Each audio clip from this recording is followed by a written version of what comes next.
What's up, guys? Once again, it is MP4Podcast.com, bringing you guys some of the most interesting video game news that you guys really do need to know about.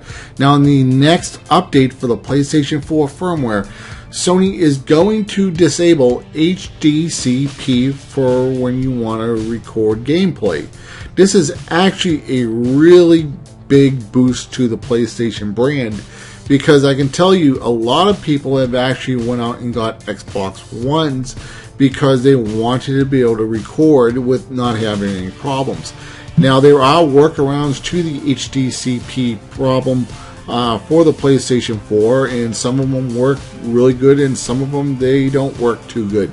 Just to give you an example what I'm talking about, I have a PlayStation 4 and I have a Dynex TV. It's the cheap Best Buy brand, and when I remove HDCP and I output from that capture device, I get a black screen.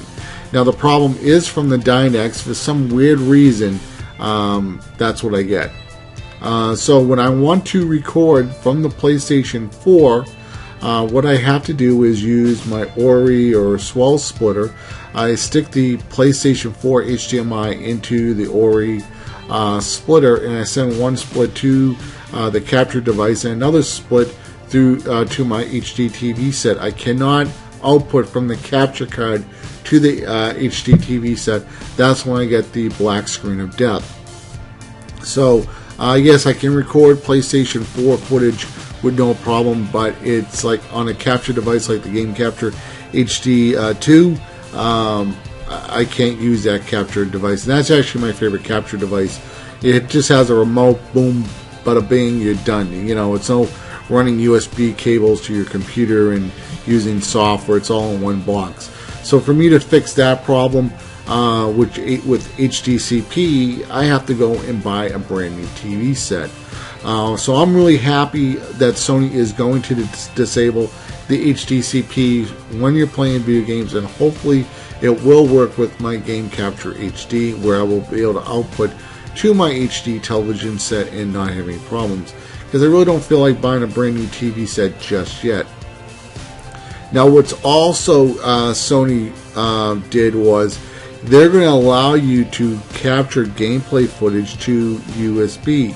So you can use a USB hard drive or a USB stick, and you really won't even need to use, you know, a capture device that much. Now, I do think this is going to be a great benefit to people that want to start YouTube channels, and they're looking to, you know, start making commentaries, let's play videos, and stuff like that. Because, okay, you look at the PlayStation 4, that is a $400 device. You don't need a capture card at all, and it's going to record right to USB, and then you can bring it right over to the computer and do whatever you want with it. Before, you know, it was a real pain. You know, you had to upload through Facebook on PlayStation or on Xbox, upload to SkyDrive, and then download it again. Nobody wants to do that, and I think Sony is on the right track. Now, there may be some limitations of this, and we just don't know yet. That maybe, you know, Sony will let developers stop the recording during cutscenes. It's very well known that game developers do not like you uploading the cutscenes because it does give away the story. For any very popular game, you can go and type in Tomb Raider, the movie, Injustice, the movie, and it's all cutscenes and so on.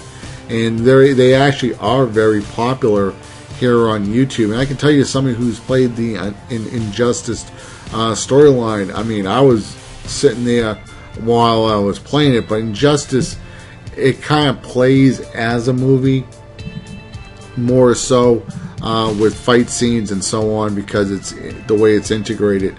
Where games like Tomb Raider, where you may play for a half an hour until you come see a cutscene, and you know, I feel you're still missing out on the story because you didn't experience the gameplay that led to that cutscene.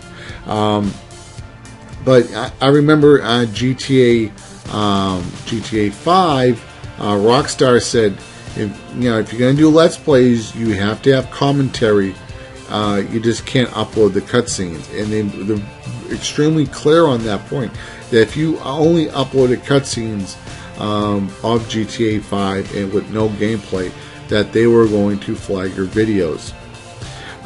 So Sony may implement to allow developers to stop the recording for cutscenes. Now, a lot of people will be saying, well, this kind of sucks. But at the same time, at least you know what not to upload so you don't get in trouble. I'm not saying I agree with it. I'm just saying it's almost like, hey, we're stopping this because if this gets uploaded, you're going to get a copyright strike on your YouTube channel. So there's that as well. I mean, if you want to get around to capturing anything you want, it's going to be a capture device, I guess. Who knows? Maybe during a cutscene they can enable HDCP. I'm not really quite sure, because I know on the Xbox, when HDCP is enabled, you have to do a full power down. And the Red Dragon actually did a tutorial on how to power down the Xbox One. Basically, just hold the Xbox logo, put your hand over it for about 10 seconds or something. Then you do a reboot, and the HDCP is removed from the Xbox. But if you watch Netflix or watch a Blu-ray movie on the Xbox One, that's when HDCP is then re-enabled. And that's why I use the Swell box, because I don't want to bother rebooting. I have it hooked up to my AVR media, and I'm all set to go. Another thing where you may still want to have a capture card, from my understanding, the capturing over USB, I believe it's going to be 720p. Maybe you want to record in 1080p. That's where a capture card is really going to come into play. And also, you also have to take in consideration what file format will the USB device, USB key, or hard drive be recording at? Is it FAT32 or is it NTF? I think it's NTFS. That's the Microsoft file format. If it is FAT32, you're going to have a file limit of 4 gigs. Now, that's necessarily not a bad thing. So let me break it down for you guys just a little bit more. When you hit that 4 gig limit, what happens is it has to make a new file. Some camcorders, like I have a few camcorders, like my Sanyos, when it makes a 4 gig file, it stops and then creates a new file. On my Panasonic GH2, I use SD cards, and it's FAT32, AVC HD. That file format, once it hits 4 gigs, it stops, and it buffers in a proper way, so when it creates the second file, when you put the two files together, you don't see any missing frames. It's like it just continues. There's no gap. But on the Sanyo, when it hits that 4 gig limit, it stops and then restarts recording, so you're going to lose about 5 or 10 seconds of what happens during that time. So maybe Sony can implement something like that. I do know that the Canon DSLRs, they used to have a 10-minute recording limit with FAT32, and then the newer models, they fixed it so after the 4 gig limit, what would happen, it would rebuffer. Now, Canon doesn't use AVC HD, it's like H.264, but they basically did the same thing with AVC HD, where it just continues when it makes a new file. So when you put your two files together in a video editor, it's just going to continue. Now, that's if they're using FAT32. Now, if they allow you to format your USB device on your Windows computer with NTFS, stick that into the PlayStation 4 and just allow you to record. There is no limit how big the file can be or time how long you can record. You just record as long as you want. And that's what I do with my AVR Meteor Game Capture HD. I format my USB keys on my Windows computer to NTFC. and TFS, excuse me. Bring it over to my AVR media, and I can just record. You know, it's great. I love it.